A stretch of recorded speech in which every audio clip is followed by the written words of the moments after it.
Hi dear students, class 10th। ये आज आप लोगों के लिए आप देख सकते हैं unsolved model paper set number 3। ये आपका है। आइए पार्ट फर्स्ट देखते हैं 20 मार्क्स का जो आपका एमसीक्यूज है। Part A multiple choice questions. आइए देखते हैं। ये आपका अनसीन पैसेज है। Multiple choice questions. Read the following passage carefully and choose the correct options. आइए इस पैराग्राफ को पढ़ते हैं और पढ़ने के बाद जो भी क्वेश्चंस आपका उस क्वेश्चंस को हम देखते हैं कौन सा ऑप्शन सही हो रहा है। चलिए क्वेश्चन नंबर 1 पे चलते हैं। ऑप्शन आप देखते जाइएगा। चलिए, what was the punishment for a small offence in England during the olden days. Olden days पुराने समय में व्हाट वाज द पनिशमेंट, क्या पनिशमेंट हुआ करता था for a small offence in England. मतलब इंग्लैंड में अगर आप छोटी छोटी घटनाएं, ऑफेंस का मतलब होता है मामला, अगर छोटी छोटी मामले या छोटे छोटे काम अगर आप करते हैं तो उसमें जो आपको पनिशमेंट दिया जाता था वो कौन सा पनिशमेंट दिया जाता था। आइए पैराग्राफ के अनुसार हम चेक करते हैं कि ऑप्शन क्या सही होता है। दिया गया इन olden days in England the laws were very cruel, a man could be hanged। ये आपका ऑप्शन मिल गया। ऑप्शन मिल गया कि छोटी छोटी अगर घटना होती थी उसके लिए आदमी को क्या कर दिया जाता था, हैंग कर दिया जाता था। आइए देखिए ऑप्शन में दिया गया कहीं हैंग, ये दिया हैंगिंग दिया गया है। ये ऑप्शन आपका डी सही हो गया। अगर कोई भी व्यक्ति कोई छोटी से छोटी घटना करता था तो उसके लिए उसको हैंगिंग कर दिया जाता था। हैंगिंग मीन्स फांसी दे देना। आप पैराग्राफ देखिएगा, पैराग्राफ पढ़िएगा, उसके बाद आप ऑप्शन देखिएगा। अब ऑप्शन आपको दिखाई दिया, कौन सा ऑप्शन सही है, हैंगिंग ऑप्शन सही है। सेकंड पे चलते हैं। Who are the keepers of the law in England during the olden days. पुराने दिनों में इंग्लैंड में कीपर्स ऑफ लॉ कौन होता था, मतलब नियम को पालन कराने वाला बंदा कौन होता था। आइए आंसर देखते हैं। जज हो गया, शेरिफ्स हो गया, लॉयर्स हो गया, पॉलिटिशियंस हो गया। आइए आंसर देखते हैं। यहां आप देख सकते हैं the sheriffs who were the keepers of law. आप देख सकते हैं आपके ऑप्शंस में साफ साफ दिया गया, कुछ करना ही नहीं आपको है। The sheriffs who were the keepers of law option मिल गया आपको। कौन से लोग होते थे, शेरिफ्स होते थे। ये शेरिफ का मतलब क्या होता है, शेरिफ का मतलब आप इसको जिले का जो प्रधान होता है, जो मुखिया होता है, मेन होता है, जैसे अपने यहाँ डीएम टाइप के होते हैं, ऐसे कई कई शेरिफ्स का मतलब सिपाही भी दिया गया है। तो आपको ये जानना है कि यहाँ शेरिफ्स का मतलब सिपाही कह सकते हैं या डी मतलब जिले का जो प्रधान होता है उसको कहा गया है। ठीक, शेरिफ। तो ऑप्शन क्लियर हो गया कि पुराने दिनों में इंग्लैंड में जो कीपर्स ऑफ लॉ होते थे वो कौन से होते थे, शेरिफ्स होते थे। ये ऑप्शन साफ साफ दिख रहा, कुछ करना नहीं आपको। नेक्स्ट क्वेश्चन पे चलते हैं। Question number 3। क्वेश्चन नंबर 3 देखिए क्या कह रहा है। Why did a man run away to the forest during the olden days in the England. England में पुराने दिनों में आदमी क्यों भाग जाता था और कहां जाता था, टू द फॉरेस्ट, जंगल में जाता था। क्यों जाता था आइए देखते हैं।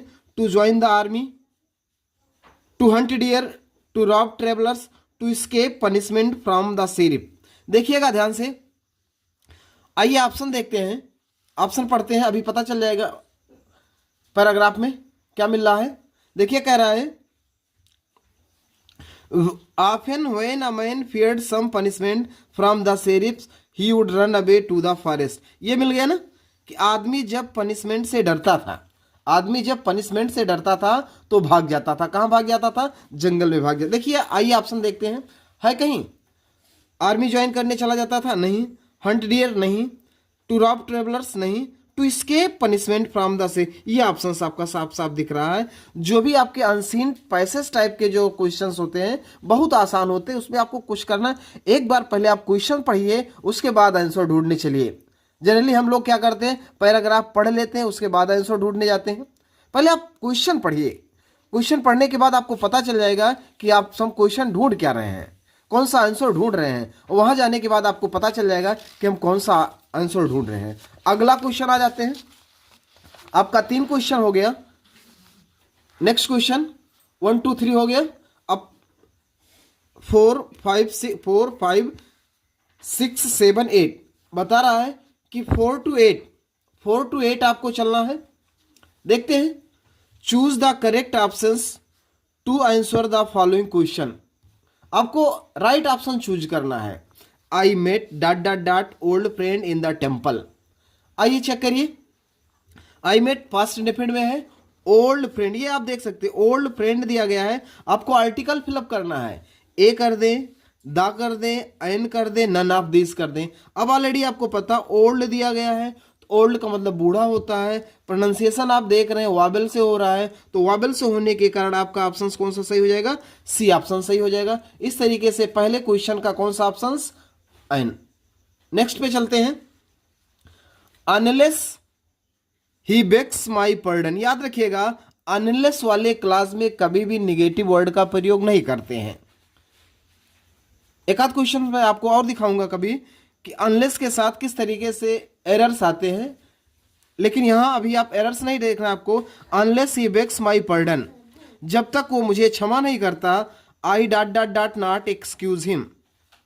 अब आई देखिए, नहीं, unless he bags my pardon, जब तक वो मुझसे निवेदन नहीं करता, क्षमा नहीं मांगता है, जब तक वो मुझसे क्षमा नहीं मांगता है, मैं उसे माफ नहीं करूंगा। अब इधर प्रेजेंट बनना है, आप कंडीशन याद रखिएगा। अगर इधर प्रेजेंट बनेगा तो इधर बनेगा फ्यूचर इंडेफिनिट। अब ये प्रेजेंट इंडेफिनिट है तो फ्यूचर इंडेफिनिट बनेगा, तो फ्यूचर इंडेफिनिट देखिए, मस्ट दिया गया, कुड दिया गया है, ये बिल आपका सही हो जाएगा। ये मत सोचिएगा कि आई के साथ सेल लगता है तो आई के साथ बिल दिया गया तो ये ऑप्शन गलत, नहीं। यहां आई के साथ बिल ही, क्योंकि अवश्य की बात हो, अगर वो हमसे क्षमा मांगता है तो मैं अवश्य उसे माफ कर दूंगा। तो इस तरीके से आई के साथ यहां कौन सा ऑप्शन सही होगा? सी ऑप्शन बिल सही हो जाएगा। नेक्स्ट चलते हैं 6 नंबर के क्वेश्चन पे। 6 नंबर का क्वेश्चन क्या कह रहा है? रीअरेंज करना है आपको। क्या करना है? रीअरेंज करना है। ऑप्शन क्या क्या, क्वेश्चन क्या क्या? बिहेवियर है, गाट है, आई है, हिज है, आइट है, एंग्री है। आइए सबसे पहले हम क्या करते हैं, एक सब्जेक्ट चेक करते हैं। देखिए सब्जेक्ट कहां दिख रहा है, ये पहले वाले में सब्जेक्ट दिख रहा है, दूसरे वाले, इसका मतलब तीसरा और चौथा गलत है। अब इसमें सब्जेक्ट आपको मिल गया आई, दोनों में सब्जेक्ट मिल गया, दोनों में है, ठीक है। अब देखिए सब्जेक्ट के जस्ट हमको एक वर्ब ढूंढना है। देखिए वर्ब क्या है, ये गाट मिल गया, इसमें एंग्री, ये गलत हो गया, चलो ठीक है, आई गाट एंग्री एट हिज बिहेवियर, ये क्लियर हो गया। 6 का ए सही हो गया। क्यों सही हो गया? At first we find a subject, after it we find verb. तो सब्जेक्ट मिल गया, वर्ब मिल गया, उसके बाद जो भी आपका मिल रहा है हम उसको प्लेस करते चले जाएंगे, ये आपका ऑप्शन सही हो गया। तो 6 का ए सही हो गया। चलिए नेक्स्ट 7 नंबर पे, ये इंपॉर्टेंट नोट कर लीजिएगा, 7वें को इंपॉर्टेंट नोट कर लीजिएगा। He prevented me dot dot dot going to the city. याद रखिएगा, प्रिवेंट के साथ एक प्रीपोजिशन होता है, वो प्रीपोजिशन कौन सा होता है? फ्रॉम होता है। प्रिवेंट के साथ कौन सा प्रीपोजिशन? फ्रॉम प्रीपोजिशन होता है। और याद रखिएगा, अगर टू मिला तो टू के साथ B1 आएगा, लेकिन इसके अलावा अगर कोई प्रीपोजिशन मिलता है तो उसके साथ ING आता है। अब आप देख सकते हैं कि ING दिया गया ऑलरेडी, क्लियर है, ठीक है। तो प्रिवेंट के साथ फ्रॉम हो गया, ये बात याद करिएगा। इसीलिए मैंने बता दिया 7वां क्वेश्चन जो है वो मोस्ट इंपॉर्टेंट है, बोर्ड में पूछा गया क्वेश्चन है। He prevented me dot dot dot going to the city, तो प्रिवेंट के साथ फ्रॉम आता है। नेक्स्ट पे चलते हैं, which of the following word is misspelled. इसमें आपको बताना 4 शब्द दिए गए हैं, इसमें कौन सा शब्द गलत है। कभी कभी ऐसे भी पूछा जा सकता है कि कौन सा करेक्टली स्पेल्ड है। 3 गलत हो जाएगा, 1 सही रहेगा। और जब मिस स्पेल्ड की बात आएगी तो इसमें दे दिया जाएगा 3 सही रहेगा, 1 गलत रहेगा। आइए चेक करते हैं, HUMOUR ह्यूमर, ये सही है, साफ साफ एकदम सही है। SHARE शेयर, ये भी सही है। BRIEF ब्रीफली, ये भी सही है। आइए अगला देखते हैं, LANGUA गलत हो गया, यहाँ ई के जगह पे ए होना चाहिए, तब लैंग्वेज बनेगा। इस तरीके से जो मिस स्पेल्ड है वो कौन सा मिस स्पेल्ड है? ऑप्शन डी, लैंग्वेज गलत है। 1 नंबर का क्वेश्चन ये भी पूछा जाता है, बड़ा प्यारा क्वेश्चन है, याद रखिएगा। अगला क्वेश्चन 9 to 10, 9 to 10 कहने का 9 से लेकर 10 तक का क्वेश्चन, ये आपके स्टैंजा पे, ये आपके स्टैंजा पे बेस्ड है, पैराग्राफ पे बेस्ड है। आइए देखते हैं, रीड द फॉलोइंग पैसेज, ये पैसेज आपका carefully and choose the correct options. Coorg already आपको पता है, ये कौन सा लेसन है? ग्लिम्स ऑफ इंडिया का सेकेंड पार्ट है। ठीक, ग्लिम्स ऑफ इंडिया का सेकेंड पार्ट। आइए पहले क्वेश्चन देख लेते हैं, तब हम आंसर ढूंढना चालू करते हैं। In which state of India is Coorg situated? Bharat के किस स्टेट में, किस राज्य में कुर्ग स्थित है? आइए देखते हैं। Coorg or Kodagu the smallest district of Karnataka, ये क्लियर हो गया। कहां स्थित है भैया? कर्नाटका। याद रखिएगा। तो आपका ऑप्शंस क्या आ जाएगा? कौन से स्टेट की बात हो रही है? ए की बात हो रही है, कर्नाटक की बात हो रही है। इतने प्यारे क्वेश्चंस है कि जैसे आप ऑप्शन देखेंगे तुरंत आपको पता चल जाएगा। Question number 10, the best season two visit Coorg? Coorg का सबसे अच्छा सीजन क्या होता है वहां विजिट करने का, घूमने का? आइए चेक करते हैं। आइए देखिए, the season of joy commences from September to continues till March. ये क्लियर हो गया। कब से लेकर कब तक? सितंबर से लेकर मार्च तक। अब देखिए ऑप्शंस में कहीं दिया गया है सितंबर से मार्च, अप्रैल टू जून ये हो नहीं सकता, जुलाई टू अगस्त ये हो नहीं सकता, सितंबर टू मार्च ये आपका ऑप्शन सही है। सितंबर टू मार्च ये आपका ऑप्शन सही। तो 10 क्वेश्चंस आपके हो गए और आप अपना स्कोर चेक कर लीजिएगा। उसके बाद आप कमेंट बॉक्स में मेंशन करिएगा कि आपके 10 में से कितने क्वेश्चन सही हुए। आइए 20 क्वेश्चंस हैं, 20 क्वेश्चंस में से 10 हो गया आपका। अब आइए 11 नंबर के क्वेश्चंस पे चलते हैं। 11 टू 13 पे आ रहे हैं। Choose the correct options to answer the following questions. ये स्टेंजा या पैराग्राफ पे बेस्ड नहीं है, ये आपके आईक्यू पे बेस्ड है। आप कितना जानते हैं लेसन के बारे में, जो आपने पहले से पढ़ा है, ये आपके इंटेलिजेंस को चेक कर रहा है। देखते हैं। What did Lencho hope for? Lencho ने किस बात की आशा की थी? लेंचो जब बाहर निकला था, या जब लेंचो ने नॉर्थ ईस्ट की तरफ देखा था, तो नॉर्थ ईस्ट की तरफ देखने के बाद उसने प्रिडिक्शन किया था, भविष्यवाणी किया था कि अभी हम लोगों को कुछ पानी मिलने वाला है। तो किस बात का होप किया था? गुड क्रॉप की ना, ब्राइट सनशाइन की ना, क्लाउडी वेदर की ना, किसकी बात की थी? गुड शावर ऑफ रेन, मतलब हल्की फुहारों की, चाहे तेज बारिश होगी चाहे हल्की फुहारें पड़ेंगी, इसका उसने आशा किया था। क्वेश्चन नंबर 12 पे चलते हैं। आइए देखते हैं। Who was the first black president of South Africa? South Africa के फर्स्ट ब्लैक प्रेसिडेंट कौन थे?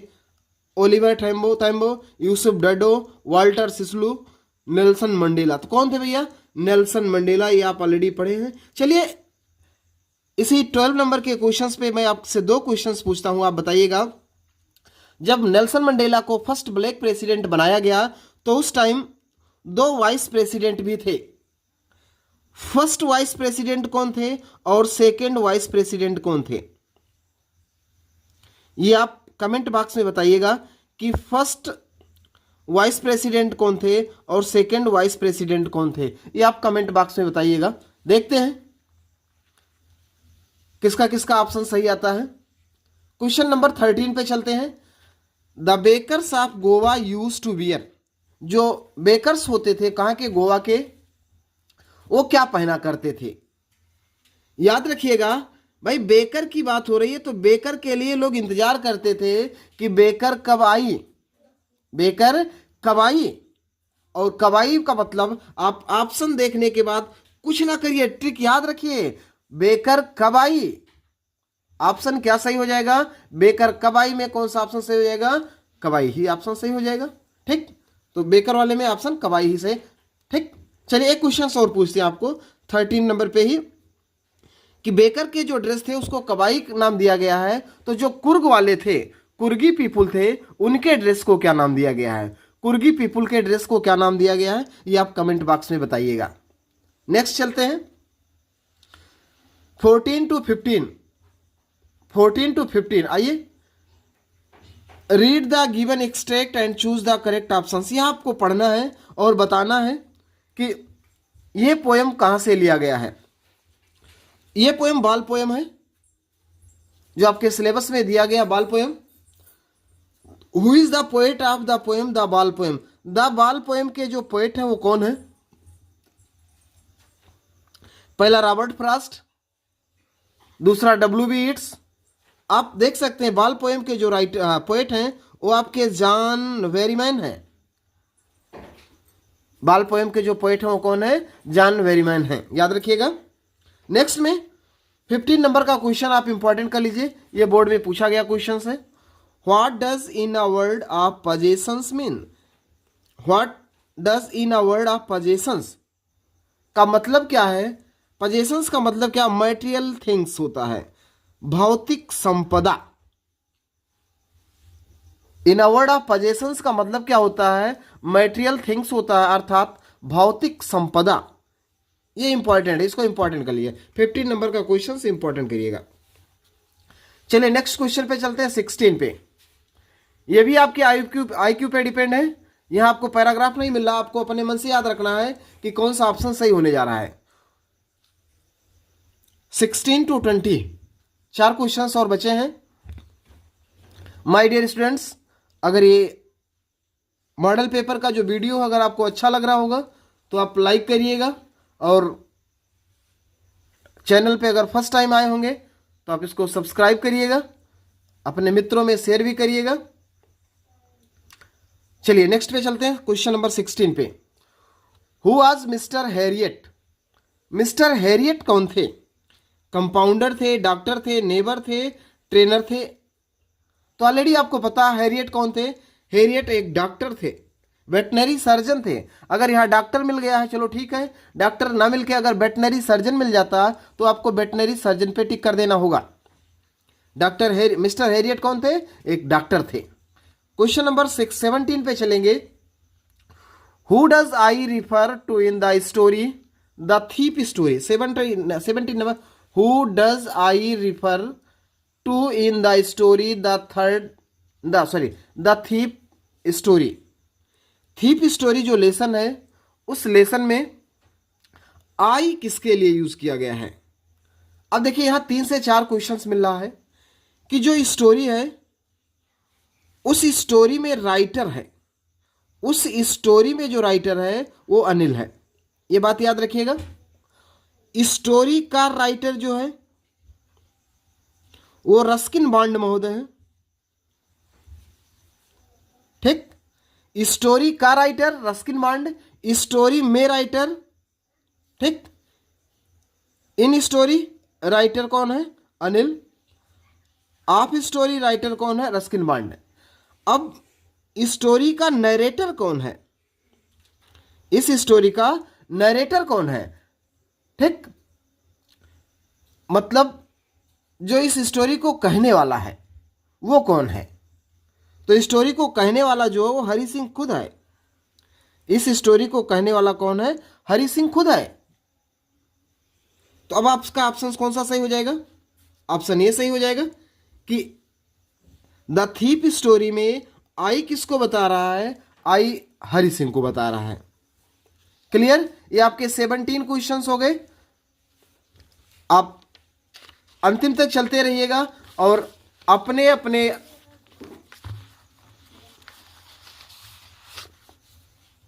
स्कोर जरूर मेंशन करिएगा। ये आपका जो अनसॉल्व है ये आप देख सकते हैं, ये राहुल टॉप 10 एग्जाम प्रेस है। 20 मॉडल पेपर्स हैं इसमें। कितने मॉडल पेपर्स हैं? 20 मॉडल पेपर्स हैं, अनसॉल्व प्लस सॉल्व्ड। इंग्लिश का क्लास 10 आप देख सकते हैं। आगे अभी आपको दिखाते हैं। ये आप देखिए, वर्ष 2020 मतलब 2025 परीक्षा के लिए है, एकदम से लेटेस्ट है, दिया गया based on latest NCERT syllabus, ठीक। राहुल पब्लिकेशन का है, उसी से मैं हल करा रहा हूं, आपको अनसॉल्व करा रहा हूं। इसके बाद मैं राजीव प्रकाशन का भी कराऊंगा, अवतार का भी मेरे पास है, मैं अवतार का भी कराऊंगा, ठीक। जितने अनसॉल्व मेरे पास है मैं सबका मॉडल पेपर आपको कराऊंगा। अभी मैंने शुरू किया है, किसका शुरू किया है? राहुल टॉप 10 का, राहुल पब्लिकेशन का। जब ये हो जाएगा तो उसके बाद देखिए मेरे पास एक और राहुल का है, राहुल पब्लिकेशन का है। एक ये आपके सामने है राहुल पब्लिकेशन का, और एक ये है। ये वाला थोड़ा सा 1 साल पुराना है, 2024 का है, 2024 का। देखिए ये 2024 का, इसको मैं नहीं करा रहा हूँ, इसीलिए मैंने लेटेस्ट 2025 वाला मंगाया है, इसको मैं करवा रहा हूँ। ठीक, आइए चेक करते हैं। क्वेश्चन नंबर 17 हो गया था, क्वेश्चन नंबर 18 पे चलते हैं। Who came to meet Ausable in the story the midnight visitor. Midnight visitor में आसबल से मिलने कौन आया था? ठीक, आसबल से मिलने कौन आया था? फाउलर आया था। अब देखिए यहां 2-3 क्वेश्चन आपके बन रहे हैं। फाउलर था क्या? एक जर्नलिस्ट था, पत्रकार था। अच्छा, मिडनाइट विजिटर कौन है? मिडनाइट विजिटर मैक्स खुद है। मिडनाइट विजिटर जो है वो मैक्स खुद है, रात में वही तो आया था। एक और क्वेश्चन आपसे, मैक्स कैसे आया था? बालकनी से आया था या मेन डोर से आया था? चलिए आप इस क्वेश्चन का आंसर आप खुद दीजिएगा कमेंट बॉक्स में कि मैक्स आसबल के कमरे में इंटर किया था, कैसे इंटर किया था? बालकनी से इंटर किया था या मेन डोर से इंटर किया था? एक क्वेश्चन तो मैंने आपका आंसर दे दिया। कौन सा आंसर? कि मिडनाइट विजिटर कौन है, तो पता चल गया मिडनाइट विजिटर कौन है, मैक्स है। फाउलर कौन था? फाउलर एक जर्नलिस्ट था, पत्रकार था, ये मैंने बता दिया। आसबल से मिलने के लिए आया था, कौन आया था? फाउलर आया था। चलिए question number 19, how many burglars are there in the story of question of trust. ये होरेस डेनबी वाला लेसन है भैया।